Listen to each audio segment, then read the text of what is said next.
Every team, every topic, everywhere. This is Believe.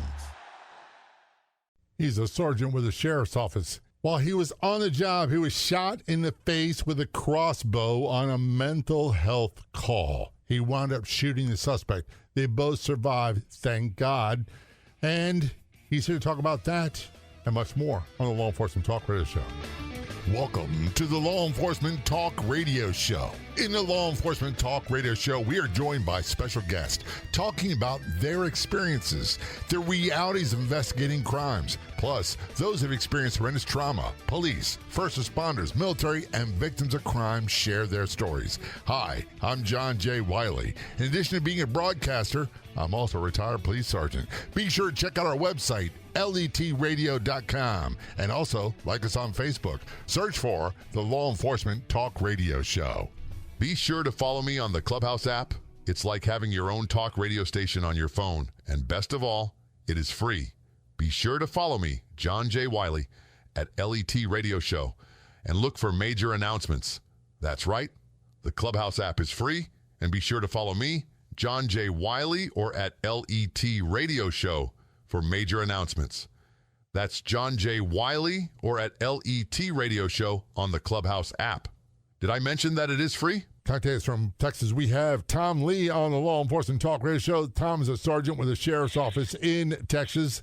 He was shot in the face on a mental health call. A lot of the press loves to call them emotionally disturbed people, EDPs. I don't know. They were mental cases, is what we called them back in the day. He wound up shooting the suspect. Both survived, thankfully.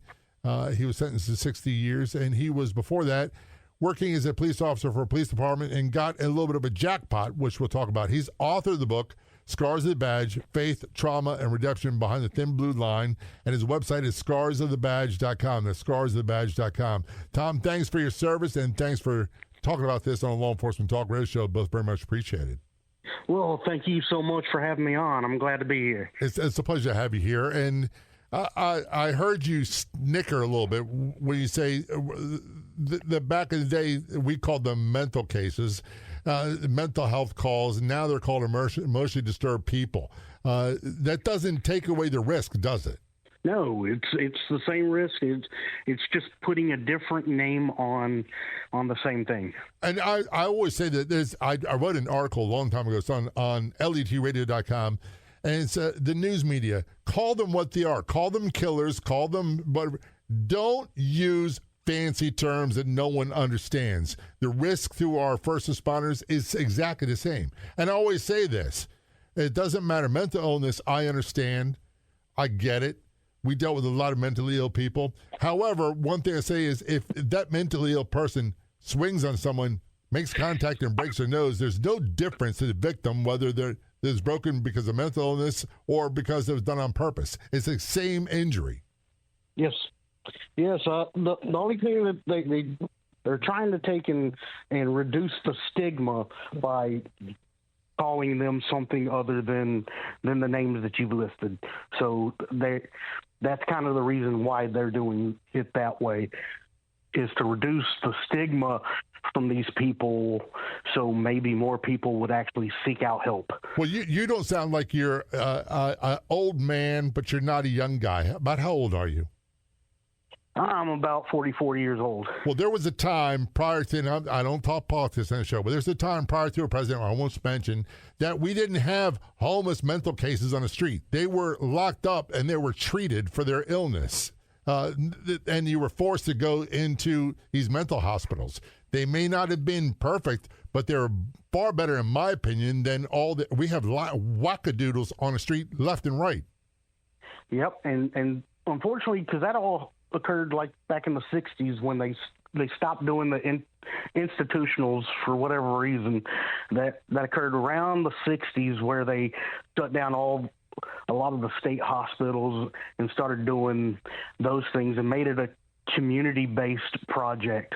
I started doing mental health about 7-8 years ago, and now that we've gone 60 years or so from the institutions that housed them for long term being shut down. Now we have to figure out how to deal with it on a community basis. And we're attempting to try to bring people in and get them at the community basis before they ever get out and start doing the things like killing people and hurting others or killing themselves. Yeah. We're trying to bring them into the system and get them on their medications beforehand so we don't have that problem. One of the things, and I'm just going back to my memory banks, there was a gentleman in our district that was the nicest guy in the world when he was on his medication, when he didn't drink alcohol. He was a great guy. As a matter of fact, I met him when I was a rookie, and he had a small block V8, and he was manhandling the thing. He got cut by the Baltimore Colts because he was tackling everybody. Back before they moved to Indianapolis, he was tackling everybody.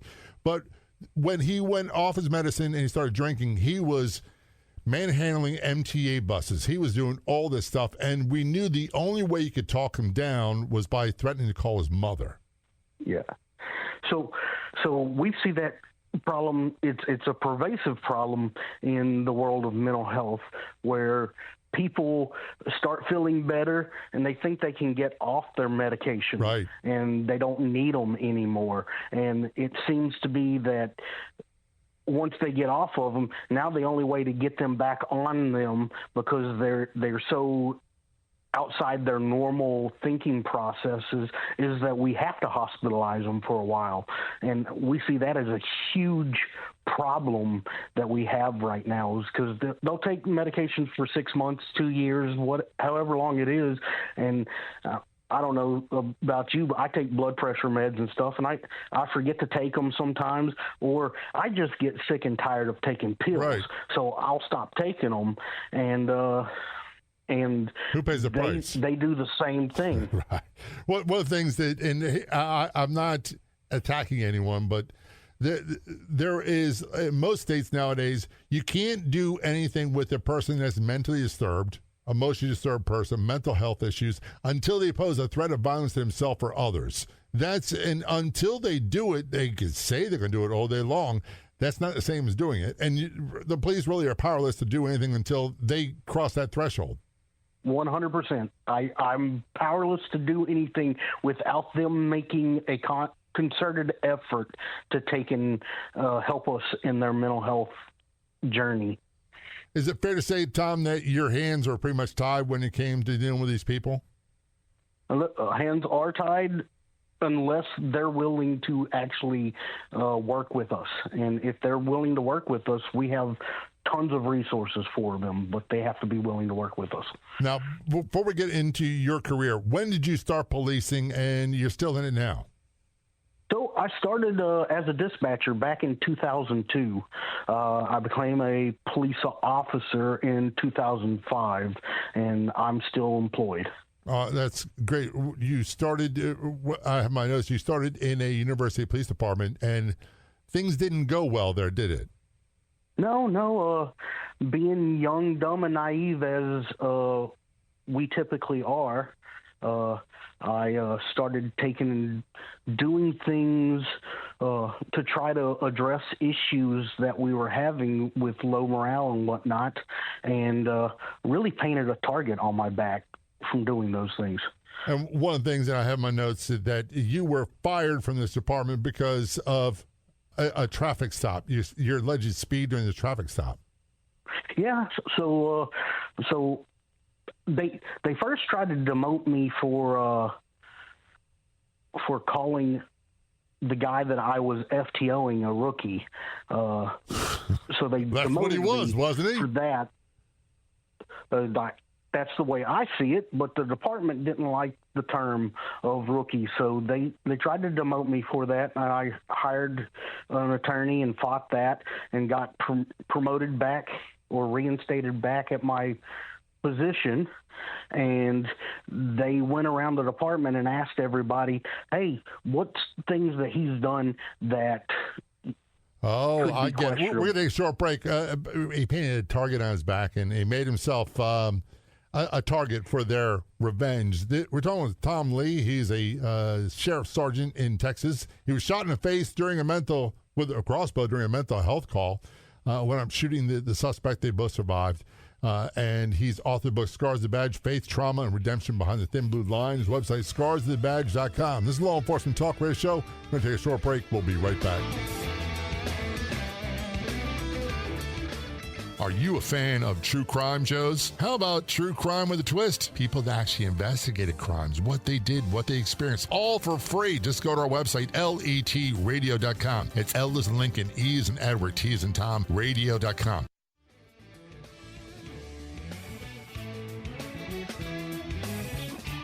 Turn conversation with Tom Lee. He is a sheriff sergeant in Texas, and he was a police officer for University Police Department. Also, I'm not going to say what state he was in. He was fired. We'll talk about that in a few moments. He's author of the book, Scars of the Badge, Faith, Trauma, and Redemption Behind the Thin Blue Line. And his website is scarsofthebadge.com. That's scarsofthebadge.com. Tom, let's go back to your days with the University Police Department. What department it was doesn't really matter, but you made the crucial mistake, and we used to say this all the time.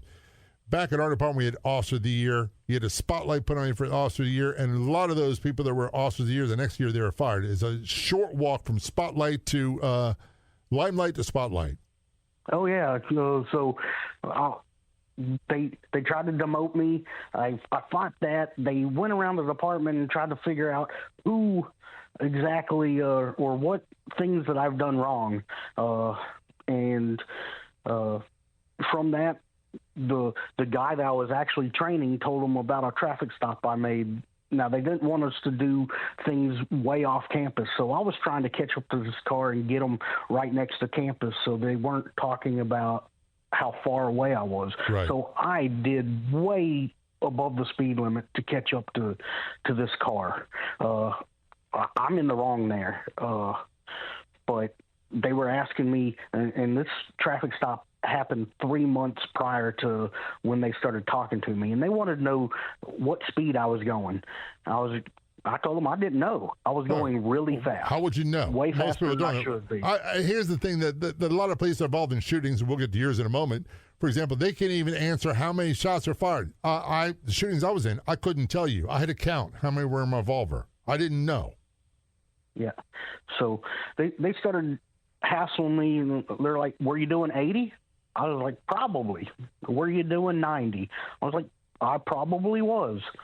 "Were you doing 100?" "I probably was." I do not know the exact speed I was going. And from that, they decided that those answers weren't good enough for them and that I was lying to them. And they got you for the old false report, right? They got me for lying in an internal affairs investigation. Yeah, and that's usually the death knell for a lot of police careers. So is it fair to say their loss was another department's gain?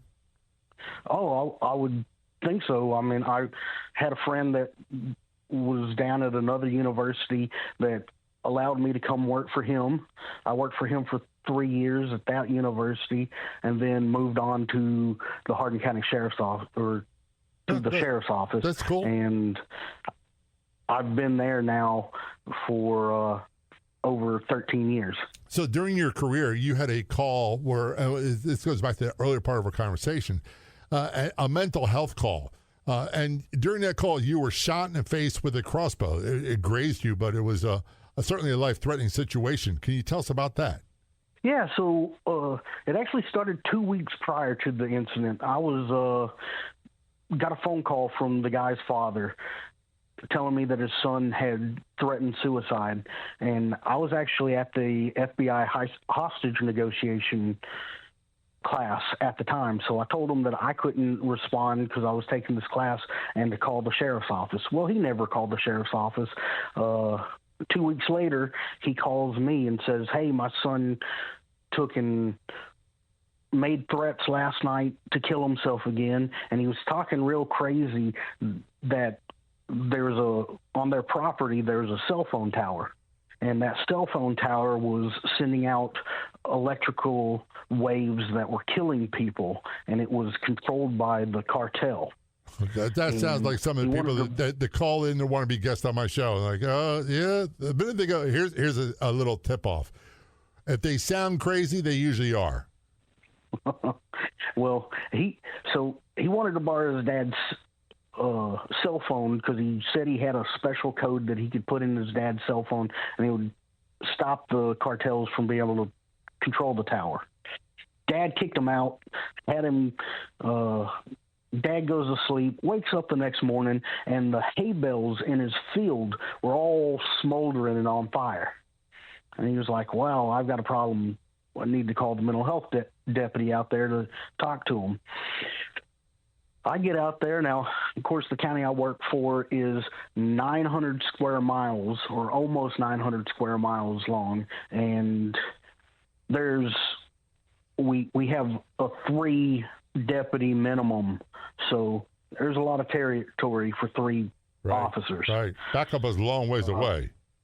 Yeah, so backup's a long ways away, and I go to this call. I get there, and the dad meets me at the street, and the guy's mother and her new boyfriend or husband, because the parents have been split for a while, is there. And, man, Mom's acting really, really funny.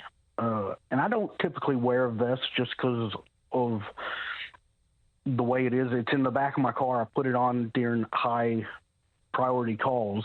But typically when I'm interacting with people one-on-one, I'm in civilian clothes or clothes like a polo shirt with my police department logo on it. I'm not wearing a vest. Right.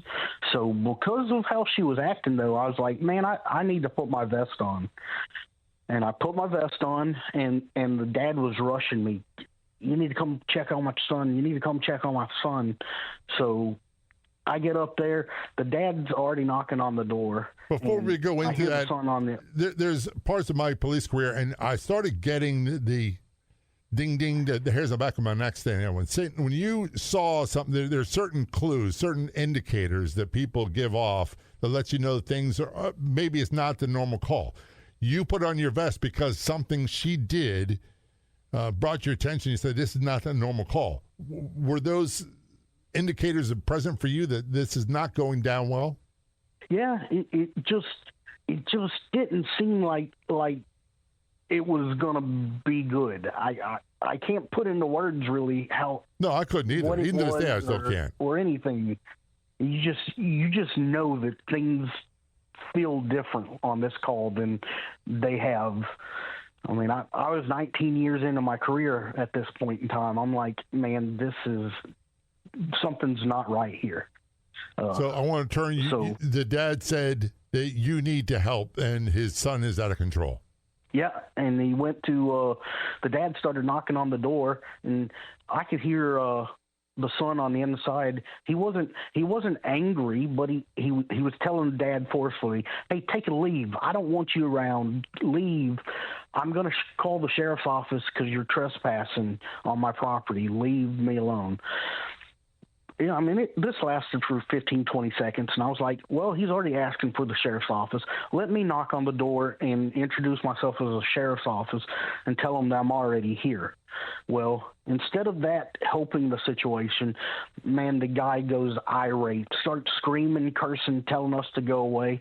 And I'm trying to explain to him through the door, man, I'm just here to talk to you. I just want to check on your welfare and see how you're doing and provide you some help if I can. And by the way, we went through those types of calls constantly, and I have no fault in the way you handle it. We're talking with Tom Lee. He is a sergeant with the sheriff's office in Texas. He was shot in the face with a crossbow on his mental health call, which we'll return our conversation in a few moments. He's authored the book Scars of the Badge, Faith, Trauma, and Redemption Behind the Thin Blue Line. His website is scarsofthebadge.com. That's scarsofthebadge.com. This is Law Enforcement Talk Radio Show. We're going to take a short break. We'll be right back. Wouldn't it be great to get free tips on how to improve your life?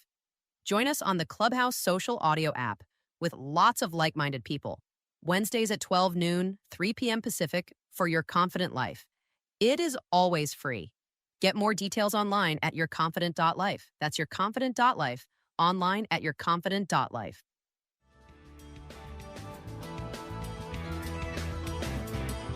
return a conversation with Tom Lee, a sergeant with a sheriff's office in Texas.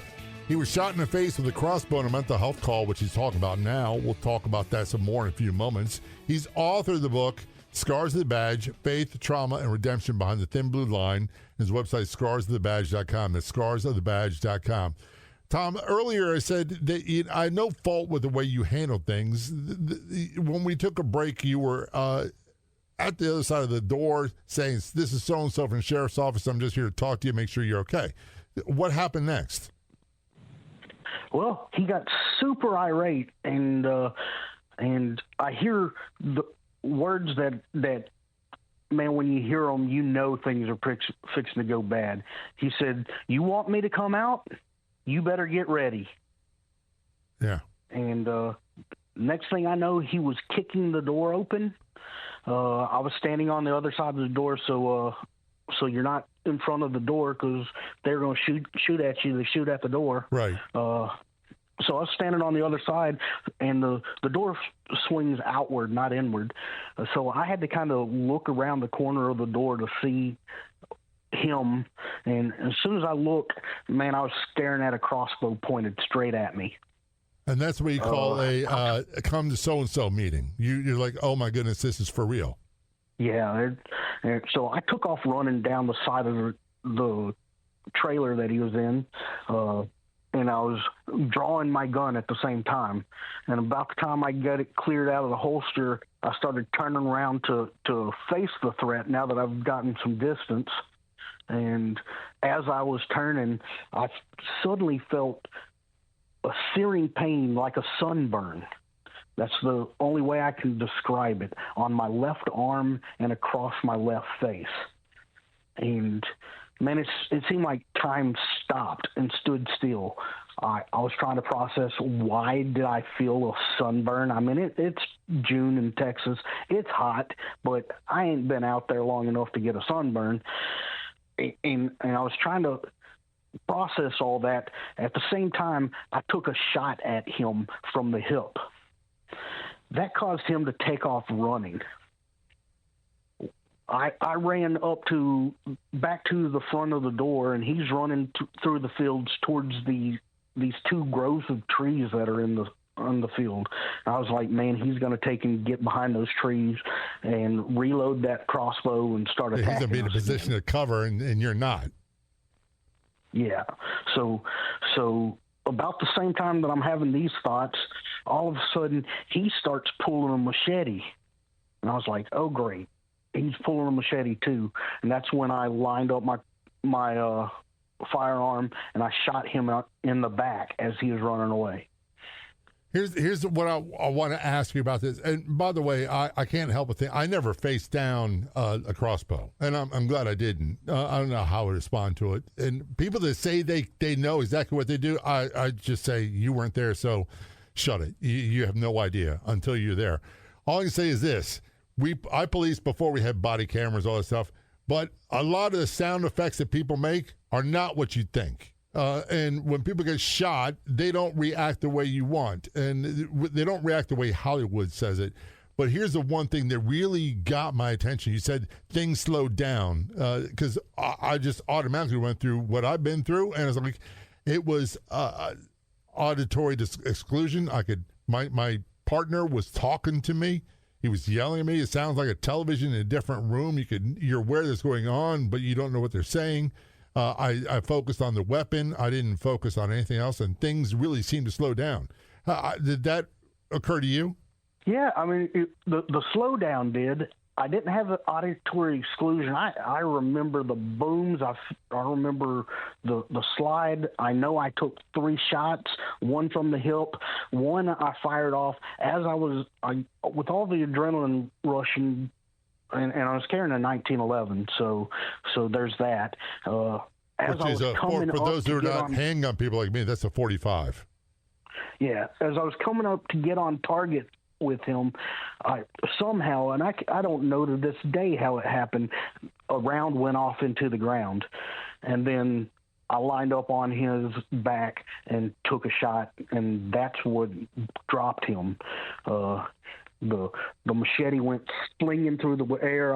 I remember watching it like circle as it was going through the air, and he fell. Well, one of the things I got to ask you, you'd already been on the wrong end of the University Police Department, and one of the first things, and not immediately, I want to survive it, but afterwards, shortly, I don't know when it was, but for me, it became, okay, I survived this physically. How do I deal with the department? Did you have that concern? Well, my biggest concern wasn't really with the department because, man, the sheriff's office has been great, and talking to them, it was public perception. This is in 2019. This is after Freddie Gray situation right. there, and after Ferguson, Missouri happened, and all the police riots that have occurred around the company or around the country. I'm sitting there thinking, man, I just shot this guy in the back as he was running away from me. Yeah, he was drawing a weapon and he's going to seek cover but how is the public perception going to be? Well, I get that, and people say it all the time. You know, you shoot in the back, it's automatically a bad sign. And I was like, look, I was in a shooting where a guy was running away from me. He shot from under his left arm, and the only reason I didn't fire is I saw something drop. I would have shot him in the back. And it turns out it was a magazine from a semi-automatic. I didn't realize at the time why, but I just didn't. But I would have shot him in the back without a doubt. Yeah, it's just crazy what public perception versus reality. I mean, if he would have got behind them trees and started firing, man, it was going to be kind of impossible to hit him without putting us in great danger. And by the way, while he's wide open, I'm sure you didn't start the day thinking, man, today's the day I'm going to shoot somebody. Oh no, I hadn't shot anybody in 19 years of my police career. Why would I think today was going to be the day? Right, and I don't want to belabor that point, but a lot of people tend to think that we are trigger happy. When I say we, police in general, are trigger happy, and we live for the moment we get to shoot someone. I never wanted to. No, I was there to help him. I wanted to get him on his medication and get him stabilized and get him where he was a active person in our community. I did not want to shoot him. Did he survive? He did. And obviously you did, and by the way, that's not lost on me that I'm talking to someone that had a very close call. Yeah, I was kind of lucky. So after you shoot somebody, you have to administer first aid to them. Well, his mother that was there, she came up and checked on me first, and she identified herself as a former paramedic. And I was like, cool. And she was like, it looked like a graze wound. You're going to be good. Apply pressure. And she gave me a handkerchief. So I applied pressure. I went over to make sure he didn't have any more weapons, but then I allowed her to take and do the medical stuff to her because she's got vast more knowledge than I do about medical. And let's fast forward that this guy, he had obviously mental health issues going on. Did this go to criminal court? This did go to criminal court. It went through I offered him a plea deal through the district attorney. District attorney called me and asked me what I wanted from the deal, and I told him I didn't want to ever see him again in my law enforcement career. And at the time with these trials, I was like, I've had 10 years until I'm eligible to retire. I may work 5 years after that, so 15 years. I just don't want to see him in my career again. And she was we're going to take a short break on that note. We're talking with Tom Lee, a sergeant with the Sheriff's Office in Texas. He's also author of the book Scars of the Badge, Faith, Trauma, and Redemption Behind the Thin Blue Line. His website is scarsofthebadge.com. That's scarsofthebadge.com. We'll talk about both those in a few moments. This is the Law Enforcement Talk Radio Show. Don't go anywhere. We'll be right back.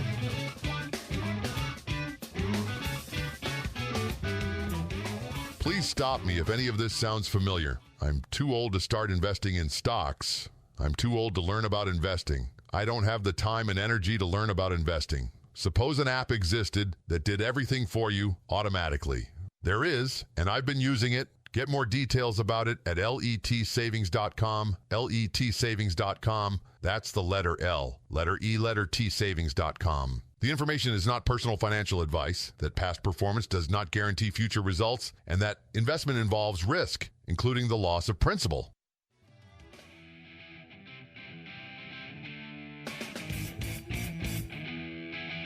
Return conversation with Tom Lee. He is a sheriff sergeant in Texas, and he is author of the book Scars of the Badge, Faith, Trauma, and Redemption Behind the Thin Blue Line. His website, scarsofthebadge.com. He was involved in a call where a mental health call. The suspect shot him, a graze wound with a crossbow, was also armed with a machete. He wound up shooting the guy, and the guy went to court. He turned down a plea deal with you. Is that correct? Yes, so he turned down the plea deal and decided to take it to trial. We went to trial. The trial was probably the worst part of the whole ordeal for me. Mentally, I was just a wreck during the trial. But the jury in Texas found him guilty in about 15 minutes and gave him 60 years. Is he doing okay now? Yes. Good. And here's a real question. Are you doing okay now? Yes, I'm good. He's spending his time in the Texas Penal Institution, and I'm out here still working, still doing things for other people, still trying to do things for the community and make this world just a little bit of a better place. Is it fair to say, Tom, that this experience, if not everything in police work that you did, has had an effect on you? Oh, man, there's so many different things that you experience. It's not just one call. It's the multitude of calls. You're seeing death and destruction, maybe not daily, maybe not even weekly, but you're seeing death and destruction at least monthly through here. And I mean, I did 70 deaths in 1 year at the sheriff's office.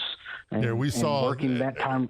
It was nonstop. It was every day for us. And crimes of violence. And I always tell people this, that, they love the saying that you knew what you signed up for. I thought I knew what I signed up for, but I had no idea it'd be as violent and traumatic as it really was.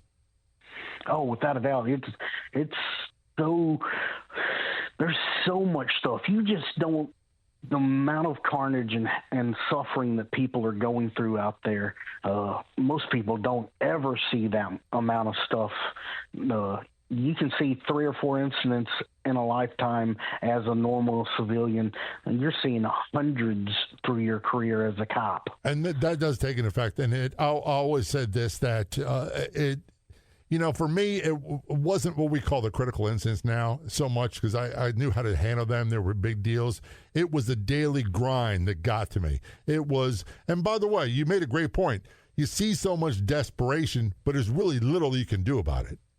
Oh yeah, I mean, until they want help, they get to make the choices of how these things are going to go. It's not me. I can offer all the assistance in the world to somebody if they make the choice, just like the guy that shot me did. He made the choice to shoot me. I didn't make that choice. No. I turned around and shot him back, but that was because of his choice, not my choice. The good news is, I always say this, that I was involved in 4 shootings in a little more than 10 years. And the first 2, I never fired back. I couldn't tell you why, I just didn't. I knew it wasn't appropriate. The last 2 were long, drawn-out affairs, totally different. Fortunately, everybody survived. However, earlier in the conversation, you said something, and it really made bells go off my head. Court was not good for you. Oh, no. Court.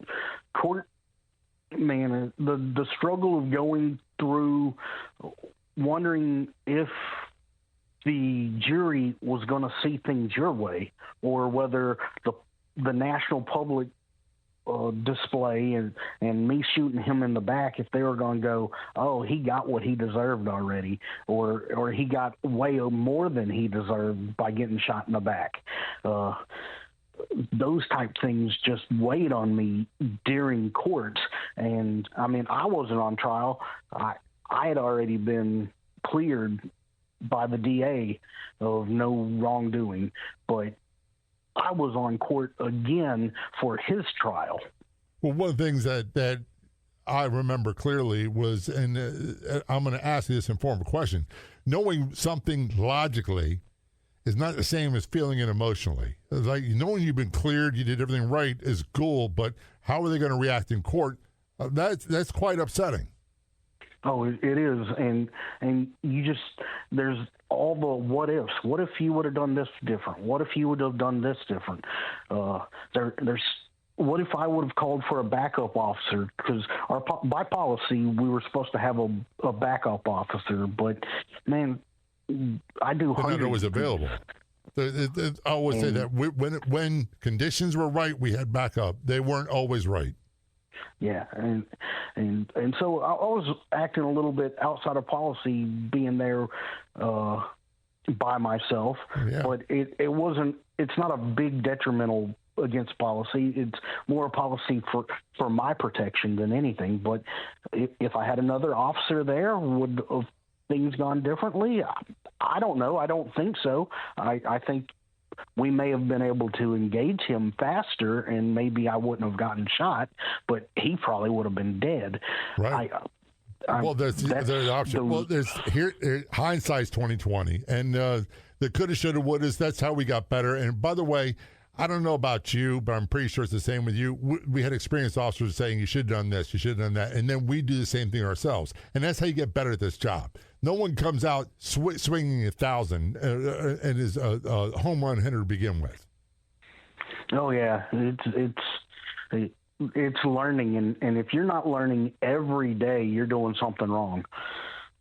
So you wrote this book, Scars of the Badge: Faith, Trauma, and Redemption Behind the Thin Blue Line. How much of that is that putting purpose to the pain you've been through?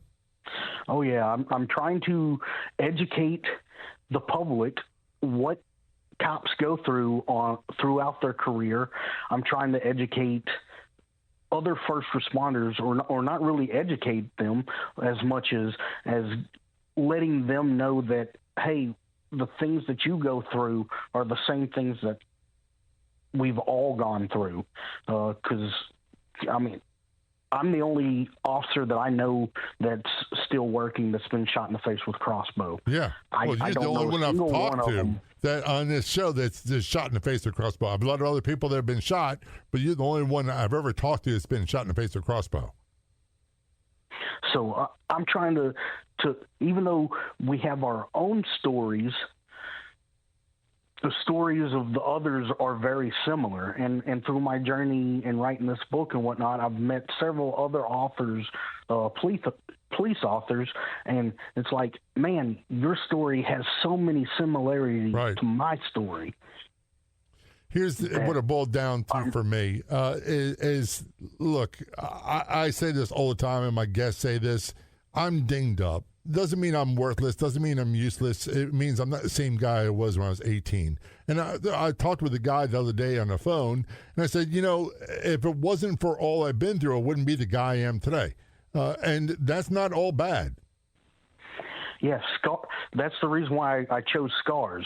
Scars aren't things that are death. They're just showing that there's an injury there, or at one point in time there was an injury there, but it's recovered and healed. Yeah, you survived it. That's a good thing. And then one thing I will say this is that, and I don't talk about it on the show, but I'm a very spiritual person. And no matter how tough the situation we're going through, remember you survived 100% of the bad stuff all the time. And there's a reason why you're alive. What's the name of the book again? Scars of the Badge: Faith, Trauma, and Redemption Behind the Thin Blue Line. And your website is scarsofthebadge.com. That's scarsofthebadge.com. Can people order the book there and reach out to you and contact you there? Yeah, you can order it from my website. My website, you can order it through me or through Amazon, Barnes & Noble, any of the major bookstores. You're not going to find it on the shelf, but you will find it on their online catalog. Tom, thank you for your service, and thanks for talking about a really tough situation on Law Enforcement Talk Radio Show. Both very much appreciated. Thank you, sir. I'm glad that you had me on this show. I'd like to thank our guests for coming on the Law Enforcement Talk Radio Show. The Law Enforcement Talk Radio Show is a nationally syndicated weekly radio show broadcast on numerous AM and FM radio stations across the country. We're always adding more affiliate stations. If you enjoyed the podcast version of the show, which is always free, please do me a favor and tell a friend or two or three. I'll be back in just a few days with another episode of the Law Enforcement Talk Radio Show and Podcast. Until then, this is John J. Wiley. See ya.